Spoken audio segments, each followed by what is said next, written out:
Hey, what's going on everybody? This is Dom, and today we are going to compare the iPad Air to the 4th generation iPad. Apple gave the iPad a new look this year to match its little brother, the iPad mini. But how does that compare as far as design goes to the 4th generation iPad?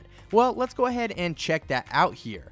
The first thing you may notice here is that the iPad Air is almost a ½ inch less in width than the 4th generation iPad, and that is due to the design of the front bezel. As you can see here on the iPad Air, it is actually a lot thinner than the bezel found on the 4th generation iPad. Because Apple was able to shrink the bezel, you are left with something a little more compact than last year's model. Another thing you may notice is that the iPad Air is actually 20% thinner than its predecessor. Now, because of this and the reduction in width, you're ending up with something that's obviously lighter, and it's actually 28% lighter. So that is definitely a welcome change in my book as far as the iPad Air goes. Moving along to the top of the device, on the white iPad Air, you'll notice that the headphone jack component is actually white, whereas the headphone jack component on the white iPad 4 is black, and that is due to the change in buttons on the iPad Air versus the iPad 4. As you can see, the buttons on the iPad Air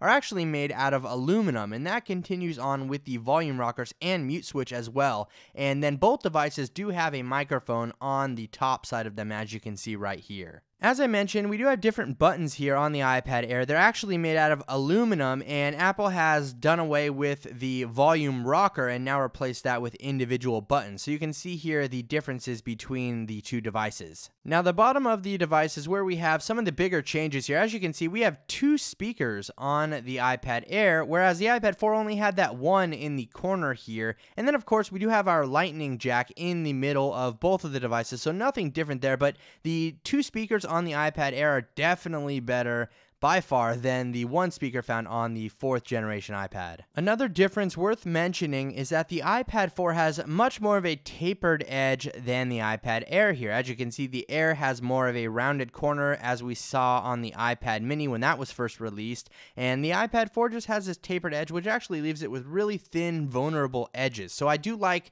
the change here on the iPad Air. One other minor difference here between the iPad Air and the 4th generation iPad is that the iPad Air has 2 microphones. Now, as you can see there in the middle of the iPad Air, we have that little slot for the microphone, whereas the iPad 4 only has one that's located on its top, which I showed you earlier. So that just about wraps it up for this video. I just wanted to give you guys a quick comparison of the design differences between the iPad Air and the iPad 4.